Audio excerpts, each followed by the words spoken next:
আজ আমরা চলেছি দেওঘর ভ্রমণে।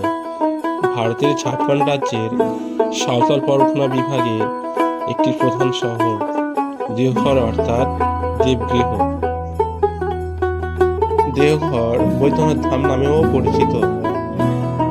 কলকাতা থেকে দেওঘরে আসতে চান তাহলে প্রায় 300 কিলোমিটার উপরে সময় লাগবে। দেওঘর পৌঁছানোর সবচেয়ে সস্তা উপায় হলো বাস, যা প্রায় 4 ঘন্টার সময় নেয়। বাসের সুবিধা থাকলেও কোনো দূরগামী ট্রেন দেওঘরে যায় না। ট্রেনে যেতে হলে 6 কিলোমিটার দূরে জাসিডিস জংশনে নামতে হবে। সেখান থেকে অটো বা টোটো ধরে পৌঁছে যেতে পারেন দেওঘরে। একটু খুঁজলেই হোটেলও পেতে পারেন। সকাল সকাল আমরা এসে পৌঁছালাম হোটেলে। সেখানে ফ্রেশ হয়ে বেরিয়ে পড়লাম আমাদের প্রথম স্পটে, ত্রিকুট পাহাড়। ত্রিকুট পাহাড়ে এসে দেখি সামনে দাঁড়িয়ে রয়েছে এক অভাবনীয় সৌন্দর্য। নিচ থেকে ভালোই লাগছিল পাহাড়টিকে। ত্রিকুট পাহাড়ে উঠতে গেলে সময় লাগে প্রায় 20 থেকে 25 মিনিট। উপরে উঠতে উঠতে চোখে পড়লো দুপাশে দোকান। তবে বলে রাখি, বানরে থেকে সাবধান, যে কোনো মুহূর্তে মোবাইল, ক্যামেরা বা ব্যাগ ছিনিয়ে নিয়ে যেতে পারে। ত্রিকুট পাহাড় হলো দেওঘরের সবচেয়ে উত্তেজনাপূর্ণ পর্যটন কেন্দ্র। সেখানে আপনি ট্রেকিং, রোপওয়ে, বন্যপ্রাণীর অ্যাডভেঞ্চার ও প্রাকৃতিক সৌন্দর্য উপভোগ করতে পারেন। তীর্থযাত্রীদের ক্ষেত্রে এটি একটি জনপ্রিয় পিকনিক স্পট ও তীর্থস্থানও বটে। চারিদিকে ঘন জঙ্গলে বিস্তৃত ত্রিকুটাচল মহাদেব মন্দির এবং ঋষি দয়ানন্দের আশ্রম। ত্রিকুট পাহাড়ে 3টি চূড়া রয়েছে এবং সর্বোচ্চ চূড়াটি সমুদ্রপৃষ্ঠ থেকে 2470 ফুট এবং ভূমি থেকে প্রায় 1500 ফুট উঁচু। লোকমুখে এই 3টি পাহাড় ব্রহ্মা, বিষ্ণু ও মহেশ্বর নামে পরিচিত। ত্রিকুট পাহাড় দেখে আমরা পরবর্তী স্পটে গেলাম। উদ্দেশ্য ছিল তপোবন। তপোবন পাহাড় ঝাড়খণ্ডের দেওঘর থেকে 10 কিলোমিটার দূরে অবস্থিত। তপোনাথ মহাদেব বা ভগবান শিবের মন্দির। এখানে আরেকটি আকর্ষণ হলো ফাটলযুক্ত শিলা, যার ভিতরে ভগবান হনুমানের ছবিও দেখা যায়।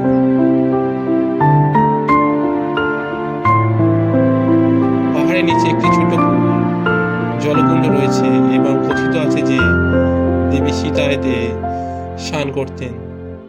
তাই স্থানীয় লোকেরা এর নাম দিয়েছে সুক্তকুণ্ড বা সীতাকুণ্ড। এছাড়া শ্রী বালানন্দ ব্রহ্মচারী এখানে সাধনা করে সিদ্ধি লাভ করেন, তাই তার নামে মন্দির তৈরি করা হয়েছে। তপোবন থেকে ফেরার পথের সামনে এক অপূর্ব শিব মূর্তি দেখে দাঁড়িয়ে পড়লাম, যা মা সতীকে নিয়ে দাঁড়িয়ে রয়েছে এবং ভিতরে মন্দির দর্শন করে পরবর্তী গন্তব্যের উদ্দেশ্যে যাত্রা করলাম। উদ্দেশ্য নলাখা মন্দির। নলাখা মন্দির দেওঘর তথা বৈদ্যনাথ ধাম মন্দিরের জন্য বিখ্যাত। মন্দিরটির মোট 146 ফুট উঁচু। এই মন্দিরটির মধ্যে রয়েছে রাধাকৃষ্ণের বিগ্রহ। যেহেতু এর উৎপাদন খরচরূপী 9 লক্ষ টাকা, অতএব এটি নলাখা মন্দির নামেও পরিচিত। এই মন্দিরটি বেলুড়ের রামকৃষ্ণ মিশনের মতো। মন্দিরটি পশ্চিমবঙ্গের কলকাতার পাথুরিয়া ঘাট রাজা পরিবারে রানী চারুশীলার অনুদানে নির্মিত হয়েছিল। স্বামী ও ছেলের মৃত্যু দেখে চিকিৎসকের সাহায্য নেন তিনি। এই মন্দির নির্মাণের জন্য তাকে পরামর্শ দিয়েছিলেন সন্ত বালানন্দ ব্রহ্মচারী। এই স্থানটি পর্যটকদের বেশ আকৃষ্ট করে। এরপরে আমরা গেলাম রামকৃষ্ণ মিশন। রামকৃষ্ণ মিশন হলো ভারতের ঝাড়খণ্ড রাজ্যের দেওঘর সংলগ্ন একটি আবাসিক ছেলেদের সিনিয়র সেকেন্ডারি স্কুল, যেটি 1922 সালে প্রতিষ্ঠিত হয়। বিদ্যাপীঠ এবং স্বামী বিবেকানন্দের ভাই শিষ্যরা এখানে যেতেন। মিশনের মধ্যে প্রবেশ করে এক অনুভূতি হলো, এখানে নীরবতা বিরাজমান। দর্শন হলো শ্রীরামকৃষ্ণ পরমহংসদেব, মা সারদা দেবী ও স্বামী বিবেকানন্দের। তারপরে হোটেলে ফিরে এলাম। এসে দেখি দুপুরে লাঞ্চ রেডি। সন্ধ্যার দিকে আমরা বেরিয়ে পড়লাম সৎসঙ্গ আশ্রম তথা অনুকূল ঠাকুরের আশ্রমে। সৎসঙ্গ আশ্রমটি দেওঘরের দক্ষিণ পশ্চিমে ঠাকুর অনুকূল চন্দ্রের জন্য একটি পবিত্র স্থান। শ্রী অনুকূল চন্দ্র ঠাকুর 14 সেপ্টেম্বর 1888 সালে পাবনা জেলার হিমিরপুর নামক একটি ছোট্ট গ্রামে জন্মগ্রহণ করেন। বর্তমানে বাংলাদেশে অবস্থিত। পিতা ছিলেন শ্রী শিবচন্দ্র চক্রবর্তী এবং মাতা মনোমোহিনী দেবী। তার মা ছিলেন তার সারা জীবনের গুরু। ভারতের দেওঘরে আধ্যাত্মিক বিকাশের জন্য 1946 সালে তিনি একটি নতুন আশ্রম প্রতিষ্ঠা করেন, যেটি এখন সৎসঙ্গ আশ্রম নামে পরিচিত। দেওঘরের সৎসঙ্গ আশ্রমটি সমাজের সব ধরনের মানুষের জন্য একটি প্রধান আকর্ষণের স্থান হয়ে উঠেছে। তারপরে দিন দর্শন করলাম নবদুর্গা। দেয়াল তথা প্রাচীরের গায়ে 9টি দুর্গার প্রতিচ্ছবি ভাসমান। এটি দেখে আমরা বেরিয়ে পড়লাম পরবর্তী গন্তব্যে।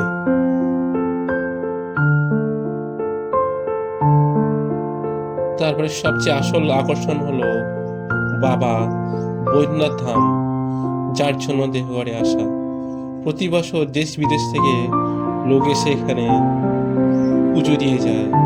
বৈদ্যনাথ ধাম হলো একটি গুরুত্বপূর্ণ হিন্দু তীর্থস্থান, যেখানে বৈদ্যনাথ ধাম মন্দিরটি ভারতের 12টি শিব জ্যোতির্লিঙ্গের একটি এবং 51টি শক্তিপীঠের একটি। মন্দিরটি কারা নির্মাণ করেছে তা আসল তথ্য জানা যায়নি, তবে মন্দিরের সামনে কিছু অংশ 1596 সালে গিদ্দরের মহারাজ পূর্বপুরুষ পুরাণমল নির্মাণ করেন। পৌরাণিক কাহিনীর মধ্যে একটি মহাকাব্য রামায়ণ থেকে রাবণের সাথে যুক্ত।